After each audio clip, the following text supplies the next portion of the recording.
Hello everyone, সবাই কেমন আছো? আর আজ দেখো, আজ ছিল আমাদের অন্নপ্রাশন বাড়ির মানে দুখানা অন্নপ্রাশন বাড়ির নেমন্তন্ন। বাট বাড়িতে তো কেউ নেই, শ্বশুর মশাই আছে, তিনি মানে মায়াপুরে আছেন। তার জন্যই রান্নাটা করছি। আর আমার আর মেয়ের কিন্তু নেমন্তন্ন ছিল। তো মেয়ে যেহেতু স্কুলে যাচ্ছে, ও যাবে না, ওর খাবারটা পাশের বাড়ি থেকে আনবো। আর আমি যাব আর একটা বাড়ি মানে পাশেই, দুটো পাশেই, একদম বাড়ির পাশে। তো এটা ছিল একটু রিটার্ন করার, আমার শাশুড়ি মার ব্লাউজ। তো সেটাই রিটার্ন করে দিলাম। শাশুড়ি মার পছন্দ হয়নি। তো আর এখানে ভাতটা আমি ঢাকা দিয়ে গেলাম আমার শ্বশুর মশাইয়ের জন্য। তিনি তো অন্নপ্রাশন বাড়ি যাবেন না, 12টার মধ্যে খেতে দিতে হবে, তো তার জন্যই রান্না করেছিলাম। আর তারপর যেহেতু আজকে তেমন কোনো কাজ নেই, একটু ঘর দুয়ারটা একটু গোছাচ্ছিলাম। এখানটা যেহেতু কাকিমাদের কাজ হচ্ছে, তো তার জন্য না খুব ধুলোবালি হচ্ছে আর কি। তো সেগুলোই আমি গোছাচ্ছিলাম, পরিষ্কার করছিলাম। এই একটু কাজ না থাকলে না মনে হয় একটু ঘর দুয়ারগুলো গোছাই, পরিষ্কার করি, এগুলোই আর কি। তারপর দেখো আমি এবার ছাদে চলে যাব। আর অনেকটা তো ঠান্ডা কমেই গেছে, তো হেয়ারটা শুকোনোর জন্য আমার তো ড্রাই হেয়ার, সবাই জানো হেয়ারটা একদমই ভালো না। সো যাই হোক, এই হেয়ার নিয়েই আমি সারা জীবন কাটিয়ে দিতে চাই। তো তারপর দেখো এই ইয়েলো কালারের শাড়িটা কিন্তু আমি পরবো, আবার চেঞ্জও করে ফেলেছি জানো তো। প্রথমে ভাবি আমি এগুলো পরবো, তারপর আবার যখন দেখি ভালো লাগছে না আবার চেঞ্জ করে ফেলি। মানে কোথাও যাওয়ার সময় আমি 3 বার 4 বার শাড়ি চেঞ্জ করি, আবার সেগুলোকে এসে গোছাই। আর তো এখানে পিন আপটা কিন্তু ঠিকঠাকভাবে হয়নি। তো যার জন্য আমি কাকিমার কাছে গেলাম একটু পিন আপটা ধরে দেওয়ার জন্য, বলার জন্য। আর এটা ছিল শাশুড়ি মার ঘর। দেখো আমায় কেমন লাগছে আজকে, একটু আমায় কমেন্ট করে জানিও কিন্তু, হ্যাঁ, আমায় কেমন লাগছে। আর শাড়িটা না আমি ঠিকঠাকভাবে পরতে পারি না, যার জন্য একটু শাড়িটা কমই পরা হয়, কেউ না ধরলে পরতে পারি না। আর হ্যাঁ, এটা ছিল আরও একটা অন্নপ্রাশন বাড়ি, এটার কিন্তু নিমন্ত্রণ আমাদের নেই, তবে আমাদের পাশেই মানে বাড়ি আর কি, বৈষ্ণব পাড়ায়। তো এখানে ছিল যার এটা অন্নপ্রাশন, সেটা কিন্তু আমারই একটা বোনের ছেলে, মানে আমারই খুড়তুতো, বাপের বাড়ি খুড়তুতোর বোনের ছেলে আর কি। তো ছেলেটা তো মুখটা তোমরা দেখতে পাবে না, যেহেতু ভীষণ কাঁদছিল। অন্নপ্রাশনের দিন কিন্তু সবাই কাঁদে, আর সব বাচ্চারে। আর এই যে মেয়েটাকে দেখলে গেল মাথায় ফুল দিয়ে, ওটা কিন্তু আমার মানে বোনের ননদ হয়। আর এই যে বাচ্চাটা দেখো, মুখটা তোমরা দেখতে পাবে না, শুধু মুখটা ঘুরিয়ে নিচ্ছে। কিছু করার নেই, ছোট বাচ্চা তো কান্নাকাটি করছিল আর কি। তো তারপর দেখো বড় মা বললো দেরি হয়ে যাচ্ছে চলে যাও। তো এইটা ছিল আমাদের নেমন্তন্ন, আমাদের পাশের বাড়ি, মানে আমারই জ্ঞাতি আর কি। এখানে সাথী বসে আছে। তো কাকিমার সাথে একটু দেখা করে আর একটা অন্নপ্রাশন বাড়ি যাব। আর আমি কিন্তু দুজনকেই 100 টাকা 100 টাকা হাতে দিয়েছিলাম। একজন একজন করে নিমন্ত্রণ থাকলে কি আর দেবো, তাই না? ভাবলাম 100 টাকা দিই, সবাই তো গিফট দেবে। তো এই নিমন্ত্রণ বাড়িটায় কিন্তু আমরা এসেছিলাম, আমি, পিঠা, ননি, স্যান্ডি, আমাদের বাড়ির সব বাচ্চারা মিলে।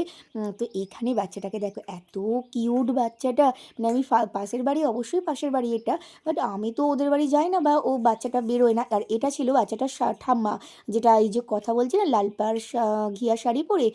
তো এখানে দেখো বাচ্চাটাকে এবার পরানো হবে, পাঞ্জাবি ধুতি যেমন পরানো হয়। আর এখানে কিন্তু খাবারের থালিটা ওর জন্য সাজানো হয়েছিল, খুব সুন্দর দেখতে লাগছে। এত সুন্দর করেছিল না এখানটা, ছোটোখাটোর ওপর, বাট খুব ভালো করে লেগেছিল আর কি। আর দেখো বাচ্চাটা কি কাঁদছে, এটা মনে হয় ঠাকুরের বর হতে পারে, যে অন্নপ্রাশনের দিন সমস্ত বাচ্চারাই মানে ভীষণ কান্নাকাটি করবে। আর ওর মাকে দেখেছে কতটা কিউট দেখতে।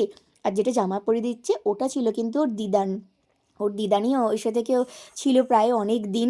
হ্যাঁ, তারপর দিদানরাই ও মানুষ করে অবশ্য। আর যে ওর ঠাম্মা আছে, ঠাম্মাও তো অবশ্যই করে, ওদের তো ভীষণ বাড়ি।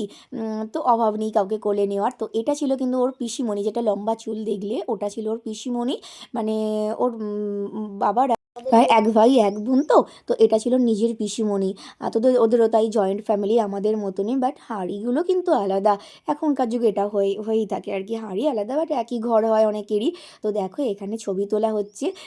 কি মানে এত কিউট লাগছিল বাচ্চাটাকে, যে কি বলবো, আমি তো হাঁ করে ওর দিকে তাকিয়েই ছিলাম, যে এত সুন্দর লাগছে। আমি ফার্স্ট টাইম দেখলাম।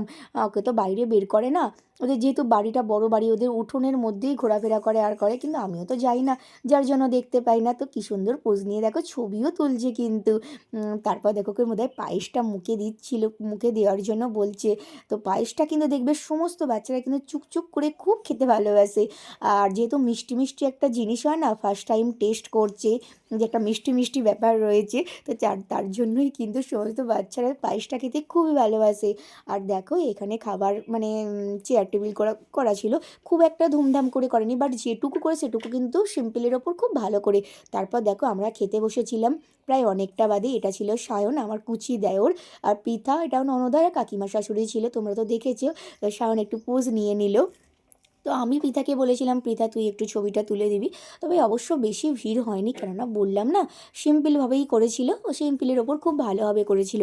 আর আমি খেতে বসার সময় না জলের বোতলগুলো আগে মানে ছিপিগুলো না মানে কেটে নিই, নাহলে জল খেতে এক হাতে করে এক হাতে সগড়ি হয়ে যায়, তো তার জন্য খুব অসুবিধা হয় জল খেতে।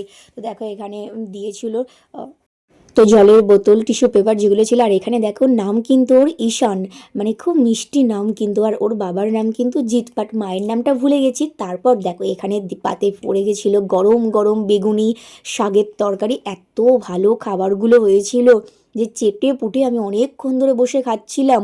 আর আমাদের কাকিমাদের না খাওয়া হয়েই গেছিলো, ওরা উঠেই পড়ছে। আমি বললাম বসো আমার জন্য, আমি খাই। ওরা যে কী করে তাড়াতাড়ি করে খাচ্ছিল আমি জানি না। তারপর দেখো রাইস, মানে ফিশের কাই আর কি, গ্রেভি, মানে ফিশ কাই বলতে মাছের কালিয়া।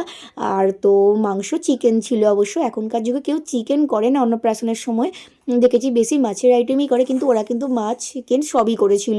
খুব ভালো হয়েছিল রান্নাগুলো, এত ভালো হয়েছিল যে কি বলবো। পায়েসটাও এত সুস্বাদু হয়েছিল, চাটনি পাঁপড় সবগুলো দিয়েই প্রায় খুব ভালোভাবে মানে পেট পুজো করলাম আর কি। করার পর তারপর আমরা চলে যাচ্ছি বাড়ির দিকে। বাড়িতে যেই হাত ধোবো, কেননা আমাদের বাড়িটা যেহেতু বাড়ির পিছনেই, তার জন্য তো আইসক্রিমটা না আমি একটু রাখলাম। সরি, এটা আইসক্রিম ছিল না, এটা এখন আমুলের দই যেগুলো বেরিয়েছে আর কি, ওটাই ছিল। আর এখানে দেখো এই বাচ্চা মেয়েটার অন্নপ্রাশন, প্রথমেই বললাম যেটা গেছিলাম আর কি একবার পাশে কাকিমার সাথে দেখা করতে। আমার মেয়ে যেহেতু নেই, মেয়ের জন্যই খাবারগুলো পাঠিয়ে দিয়ে, তো এসে খাবে। তো আজকের ব্লগটা এতখানি, তোমাদের কেমন লাগলো জানিও। টাটা।